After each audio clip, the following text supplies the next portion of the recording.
distance. And they appear to be some type of laser or a ball of energy that comes out.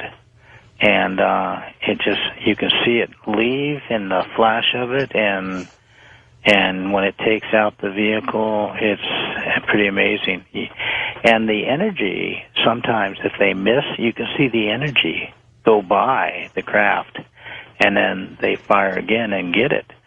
And it's like seeing a tracer bullet go by, and then the next one hit. Right.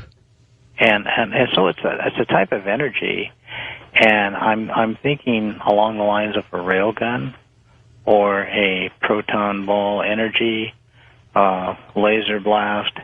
It's definitely some high sophisticated thing. But one of the things that I saw about 8 months now is I stepped out to get my camera and glasses ready and was going to look out at the night sky. And I saw this streak go from as far as I could see in one direction to as far as I could see in the other direction so fast that I couldn't keep my head up with it fast enough. And it was maybe 1 second, and it must have traveled 5,000 miles in 1 second or less. And it was creating its own energy field in front of it, which was a blue-colored crystallization of something because you could see the sparkles of it. And it was making a tube, and it flew within the tube, and the sparkles and the elements behind it still held its tube shape, and then they would dissipate. And it took them a couple minutes to dissipate totally.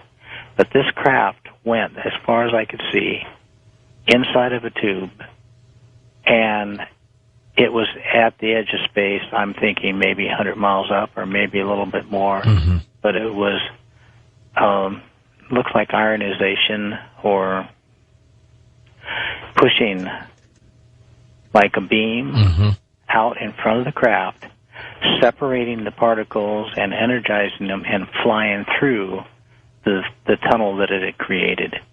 And I know they've got that kind of thing. It had to be a man-made or a tool that was made by ETs that are maybe testing with us or working with us.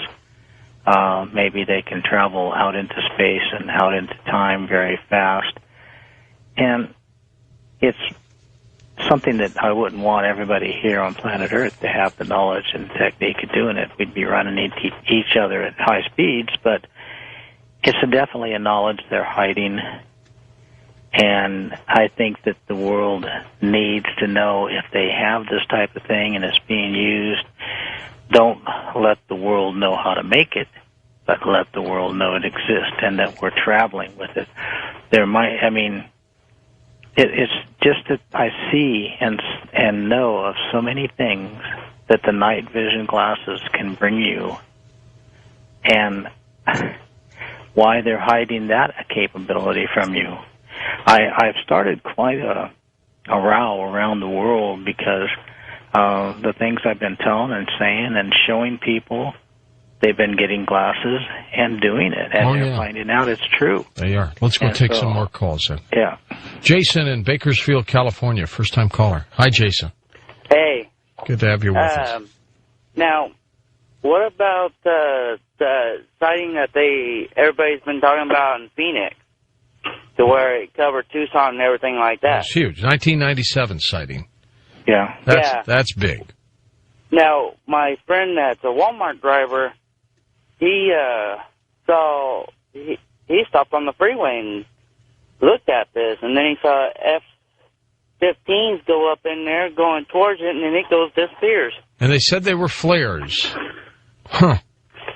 I don't think so. But he's saying now the government is now saying that they can't identify it now. I think they said they were jets, and then they said they were flares.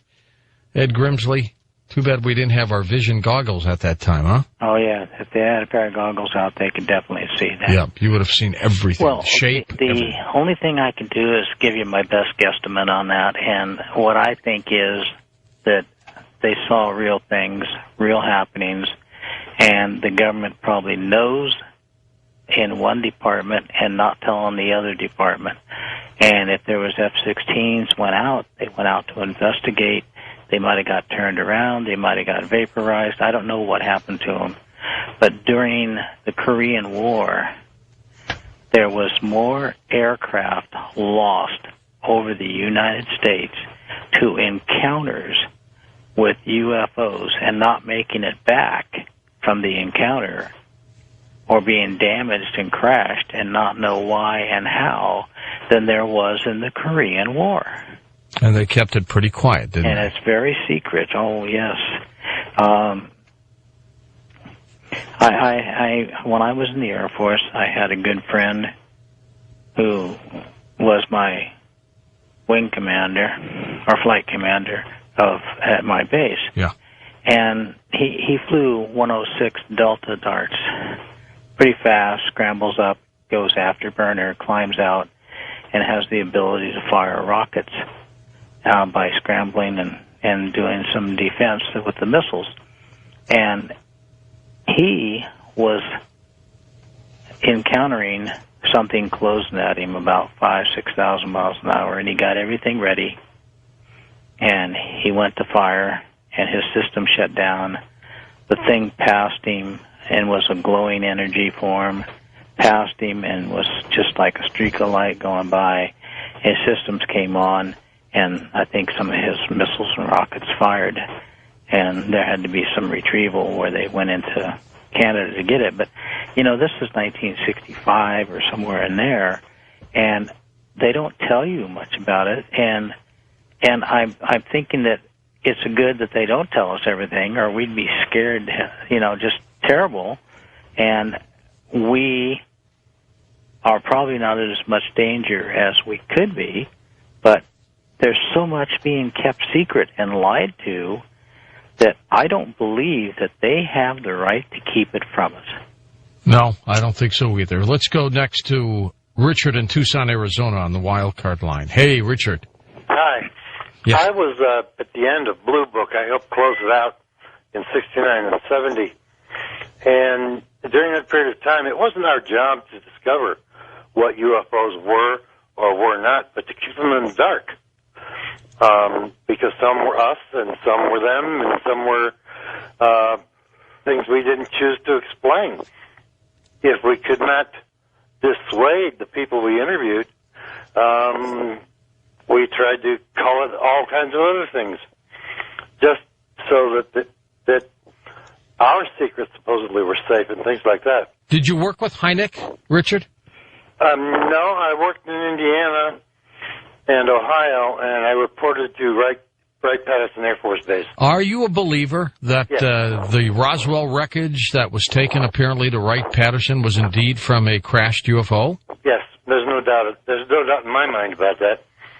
I read the initial reports that were published for Eyes Only and things like that. You know, there's no reason for those people to lie about something like that. You know, I but agree. yet we were told to.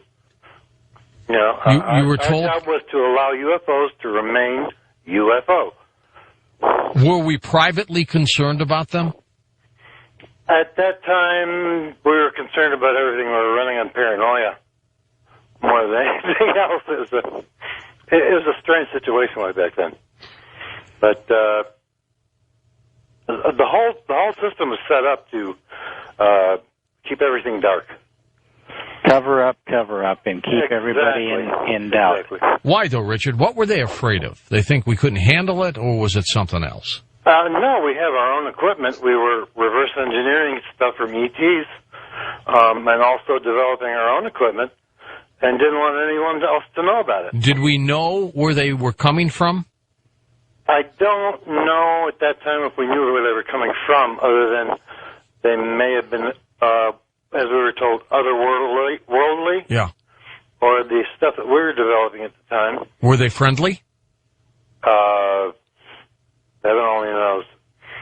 Don't know that for sure. Okay. I mean, our purpose was to identify the objects, not to